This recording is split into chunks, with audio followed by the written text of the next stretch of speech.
안녕하세요. 김동섭입니다. 11월 10일 아침 시황하도록 하겠습니다. 오늘 새벽에 끝난 미국 시장은 하락 마감을 했습니다. 계속해서 연일 상승했었죠. 실적도 있었고 1조 2천억 달러의 인프라 투자 의회 가결 여러 가지 이슈가 있어서 시장을 이끌었던 그 상황이었고요. 오늘은 장 초반에 상승을 했었고 하락하면서 상승을 장중에 한 번도 못하는 그런 상황이 됐습니다. 시장에서는 차익 실현, 또 고점 부담, 피로감, 이런 식으로 좀 얘기를 좀 많이 하고 있고요. 기술적으로는 제가 어저께 라이브에서 언급했지만 다우는 꼭지를 친 거로 좀 보이고 있고, 사실은 실제로 작년에 우리나라 시장이 주가를 급등할 때 개인들이 많이 몰려 들어가는 그 타이밍이 있었거든요. 미국 시장도 그 타이밍을 만들었지 않나라는 생각을 많이 하고 있습니다. 물론 좀 더 시간이 좀 지나서 확인이 되겠지만 그 부분도 좀 염두에 두고 보셔야 될 것 같다라 말씀드리고 싶고요. 미국 시장이 그 인플레이션에 대한 공포, 이게 이제 시장 분위기를 가라앉혔다라는 얘기도 있습니다. 그 생산자 물가지수가 발표가 됐는데요. PPI죠. 10월 PPI. 전월 대비로 0.6%, 전년 대비로 8.6%가 상승했다고 합니다. 그래서 인플레이션 우려가 커지는 그런 상황이고요. 또 내일 그 소비자 물가지수가 발표돼요. 이게 지금 그 시장에서는 전년 대비 5.9% 증가를 예상하고 있는데 저는 6%가 넘었을 거로 좀 보고 있습니다. 왜냐하면 유가 상승 부분이 제가 여러 번 말씀드렸는데 유가 상승이 10%가 넘었어요. 10%가. 그러니까 5.9는 넘을 확률이 높겠죠. 넘을 확률이 높다고 판단하고 있는데 실제로 뚜껑을 열어봐야겠죠. 중요한 건 뭐냐면 시장이 그동안 이 인플레이션의 우려를 시장에 계속 수면 밑으로 눌러놨다가 그것이 수면 위로 다시 급부상한 모습이 나오고 있죠. 그러니까 시장 투자자들이 인플레이션이 상승한다는 것을 이제 깨닫고 있다.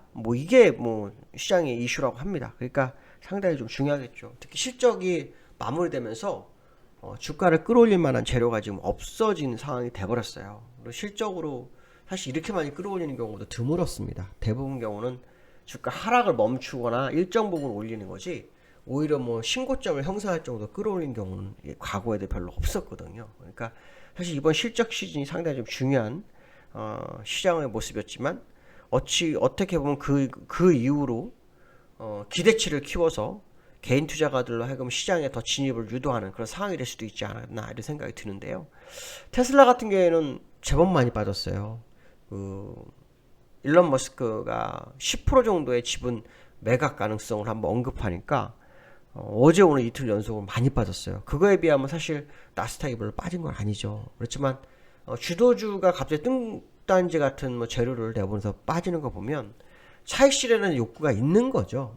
세금 이런 얘기 하지만 제가 볼 때는 차익 실현 욕구가 오너들 사이에서도 있었다라는 거. 그러니까 실제로 그게 다른 사람들 차익 실현을 한 것 같다. 이런 생각도 해봐야 될 것 같고요. 지금 미국에서는 차기 연준 의장이 누가 되느냐, 파월이냐 브레이드느냐, 둘 다 그 바이든 대통령과 면담을 했다고 하죠. 시장에서는 파월을 원하고 있는데 브레이든을 그 민주당에서 밀고 있는 것 같더라고요. 연준 이사죠. 그래서 브레이드너가 될지를 좀 더 지켜봐야 되는데 지난번에도 마찬가지 이번에도 마찬가지고 연준 의장이 4년밖에 못하고 있습니다. 보통 연준 의장은 8년 이상을 하거든요. 많게는 20년까지 한다. 그런데 이게 지금 이번에 연준이 계속 교체되고 있는 그런 상황입니다. 트럼프 때 한번 교체가 됐죠. 벤 버넌키가. 그래서 했었는데 이번에 또 교체가 또 됩니다. 그러니까 참 문제죠. 그러니까 연준도 계속 바뀌어 나가는 상황인데 이 상황은 시장이 약간 불확실성으로 다가올 수도 있다. 이런 생각도 한번 해봐야 되지 않을까 이렇게 말씀드릴 수 있고요.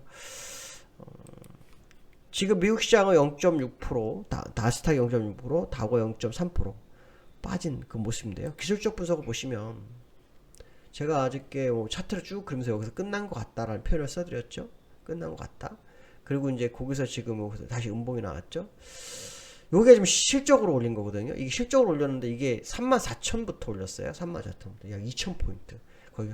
거의 한 8%를 올렸는데 이게 아마 거의 다 내줄 확률이 높아요. 오늘 밤에 나오는 실업률 저기 소비자 물가 지수를 아마 자세히 좀 보셔야 될 것 같고요. 나스닥도 지금 보시면 거의 똑같은 위치에서 움직이죠. 근데 그 공통점이 뭐냐면 이틀 전부터 더 이상 못 가는, 그러니까 올라도 윗꼬리를 계속 맞는 모습이 있어요. 요전에는 윗꼬리 맞았던 모습이 있었지만 그것이 이렇게 뭐 길진 않았거든요. 근데 그게 연속적으로 나오고 있다는 거, 그게 상당히 중요한 시장의 모습이다, 이렇게 보시면 될 것 같고요. 그 다음에 이제 두 번째로는 연준이 중부동산 리스크 경고와 연주라고 썼네요. 연준입니다. 죄송합니다. 연준이 중부동산 리스크를 드디어 경고합니다. 그러니까 지난번에 그 중국발 부동산 리스크, 그러니까 헝다그룹에 대해서 세계적인 어떤 뭐 금융 시스템에 영향을 주지 않을 거다라고 얘기를 했는데 드디어 이걸 발표를 했어요. 말이 바뀌었죠. 말이 바뀌었습니다. 근데 이게 그럴 수밖에 없는 게 그 헝다의 부채가 350조예요. 350조. 거기다가 중국의 지금 그 공실률이 1억채예요. 1억채. 말이 공실률 1억채죠. 1억채면요 5식구가 산다 치자고요. 5식구가. 그러면 중국 인구의 절반이 살 수 있는 집입니다. 우리나라에 만약 갖다 주면 우리나라 전 국민이 2채씩 가져도 되는 겁니다. 그렇게 많은 물량입니다. 이거를 해결을 못할 거라고 저는 봅니다. 그러니까 결론적으로 말하면 이게 공실이 있다는 거는 뭐냐면 누군가 사지 않으면 다 그건 부채로 남는다는 얘기와 똑같겠죠. 그러니까 상당히 심각한 우려가 있는 상황이고, 이게 이제 그 빚이 350조가 되잖아요. 350조가 됩니다. 이게 헝다만 350조입니다. 그러면 헝다가 1위가 아니잖아. 2위예요. 그 밑에 있는 다른 어떤 부동산 업체는 부도가 슬슬 나기 시작했거든요. 그럼 이 리스크가 커지면 전 세계가 금융 전이가 될 수 있는 상황이 있다. 그래서 지금 그 달러채에 대한 이자가 지급이 30일 유예해가지고 이번 10일 날, 지금 아마 제가 알기로는 10일 날 만기 도래하는 것 같은데 그게 내일입니다. 그러니까 내일, 오늘이네요. 오늘 우리나라는 10일이 오늘이네요. 미국은 10일이 오늘 밤이고요. 그러니까 오늘 헝다가 어떤 모습이 나오는지를 좀 확인해 볼 필요성이 있습니다. 그걸 만약에 이번에는 유예, 두 번째 유예는 힘들 거라고 보는데, 뭐 지난번에 그 호화 사치품 팔아서 뭐 갚을 수 있다 이런 얘기가 나오고 있는데, 뭐 호화 사치품만 5천억 정도 된다고 하죠. 그러니까 뭐 갚을 수 있겠죠. 그러나 중요한 것은 뭐냐면 연 이자로만 따져도 한 2%만 잡아도 7천억이에요. 7천억. 그러니까 이게 쉽지 않은 상황이다라는 거 한번 생각해야 될 것 같고요. 지금 헝다는 뭐 전기차 쪽으로 가려다가 뭐 실수가 났다 이런 얘기 하는데, 제가 볼 때 이슈로 덮어서 어떻게든 모면해볼까 하는 것 같은데 쉽지 않을 거라는 생각이 많이 듭니다. 어쨌든 조금 더 시간이 필요한 것은 뭐 사실일 거다, 뭐 이런 해석을 해봐야 되겠다, 이렇게 보시면 될 것 같고요. 그 다음에 이제 그 세 번째 이슈가 이거죠. 코스피 미증 시장 왜 따로 갈까? 그렇죠? 코스피가 미국 시장은 달라요. 미국 시장 내가 계속 띄워놨어요. 왜냐면 이렇게 올라간 모습을 보여주려고요. 근데 코스피는 어떻게 됩니까? 거꾸로 내려왔죠. 그죠? 왜 이렇게 다를까요? 일단 첫 번째, 기간적으로 달라요. 우리나라는 일단 기술적으로 보시면 여기 1월 달부터 조정이 시작돼. 1월 11일부터 시작. 그래서 오랜 기간 이렇게 조정 줬다가 올라갔다 박스권을 해서 만들고 내려가는 과정. 그러니까 한 번 분산을 마무리하고 이제 주가가 밀려나가는 그런 상황이고, 미국은 분산이 아직 언제부터 조정이 들어왔냐면요, 5월부터예요. 우리나라보다 약 5개월 늦게, 4개월 늦게 시작해서 지금 마지막 분산, 첫 번째 분산, 두 번째 분산, 세 번째 분산 작업 들어간 거라고요. 그러니까 이제부터는 내려가면 미국은 빠르게 내려올 확률이 높아요. 왜냐하면 전 세계 시장과 보조를 이제 맞춰야 되거든요. 그래서 이게 좀 차이점이고요. 두 번째로는 뭐냐면 우리나라는 금리 인상을 했어요. 그래서 유동성 벌써 회수하는데 미국은 이제 테이퍼링 했단 말이에요. 근데 금리 인상 아직 안 했죠.